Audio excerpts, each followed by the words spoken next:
ক্রীড়া অবকাঠামোর এমন করুণ অবস্থার মধ্যেও আশার আলো জ্বলছে বগুড়ার তরুণদের মাঝে।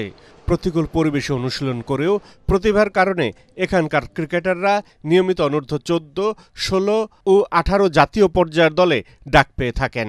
এসব অর্জন স্পষ্টভাবে ইঙ্গিত দেয়, যদি সঠিক সুবিধা নিশ্চিত করা যায় তাহলে এখানকার উদীয়মানরা বাংলাদেশের ক্রিকেটকে আরও সমৃদ্ধ করতে পারবে। আসলে মাঠের অভাব। আমরা শুধু ছেলেপেলেদেরকে আমরা প্র্যাকটিসটাই করাই, কিন্তু গেম খেলানোর মতো আমাদের ব্যবস্থা নেই। প্র্যাকটিস আর গেমটা কিন্তু দুই রকম। প্র্যাকটিস তো অবশ্যই করতে হবে, কিন্তু গেম যদি না খেলায় তাহলে বাচ্চাদের মধ্যে গেম প্ল্যান আসে না।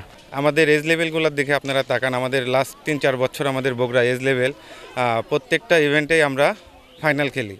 আর লাস্ট 2 বছর আমরা 14 চ্যাম্পিয়ন হয়েছি, লাস্ট 3 বছর আমরা 16 চ্যাম্পিয়ন হয়েছি, ডিভিশন চ্যাম্পিয়ন। আর 18 আমরা লাস্ট ইয়ার হয়তো সেমিফাইনালে, লাস্ট ইয়ার আমরা সেমিফাইনাল খেলেছি। তো আমাদের বগুড়ার ক্রিকেট আরও উন্নত হবে যদি আমরা একটা প্র্যাকটিস করার মতো ভালো একটা মাঠ পাই। বগুড়ার ক্রিকেট ইতিহাসে ইতিমধ্যেই যোগ হয়েছে কিছু নাম। এখানকার মুশফিকুর রহিম বাংলাদেশ জাতীয় দলের অধিনায়কত্বও করেছেন। জাতীয় দলে খেলেছেন পেসার শফিউল ইসলাম সুহাস। বর্তমানে আছেন তাওহিদ হৃদয় এবং তানজিদ হাসান তামিম।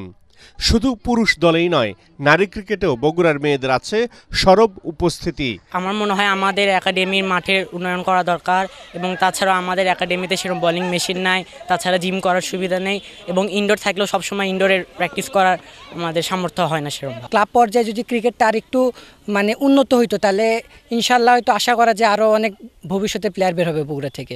আমরা আমাদের ভিতরে আসতে দিত না, আমরা বাইরে আর কি, তখন তো ছোটো ছিলাম, টেপ টেনিস প্র্যাকটিস করাতো, তো তারপরে ডেভেলপমেন্ট হয়ে এখানে আসছি। বগুড়ার শহীদ চান্দ স্টেডিয়ামটি নিয়মিত রক্ষণাবেক্ষণ ও স্থানীয় খেলোয়াড়দের ব্যবহারের জন্য খুলে না দিলে এই সম্ভাবনাময় অঞ্চলের প্রতিভা অপচয় হবে বলে মনে করেন ক্রীড়া সংশ্লিষ্টরা। ক্লাবগুলি আমাদের সহযোগিতা করে খেলোয়াড় তৈরি করত, যেটা বিগত 10-15 বছর ধরে এই ক্লাবগুলি আর লিগে পার্টিসিপেন্ট ভালো মতো করে না।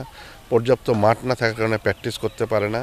সব কিছু না করার কারণে মনে করেন যে খেলোয়াড় তৈরি হচ্ছে না। তারপরে বগুড়া থেকে হয়তো এখন যেটুকু ধারাবাহিকতায় ন্যাশনালের জন্য খেলোয়াড় তৈরি হয়ে যাচ্ছে, হয়তো এর থেকে আরও বেশি খেলোয়াড় তৈরি করতে পারে। বগুড়ায় একটি আন্তর্জাতিক মানের স্টেডিয়াম থাকলেও স্থানীয় ক্রিকেটারদের অনুশীলন করতে হয় কাদামাখা স্থানে। ক্রিকেট প্রেমীরা দ্রুত এই সমস্যার সমাধান চাইছেন। Bureau report, ATN Bangla.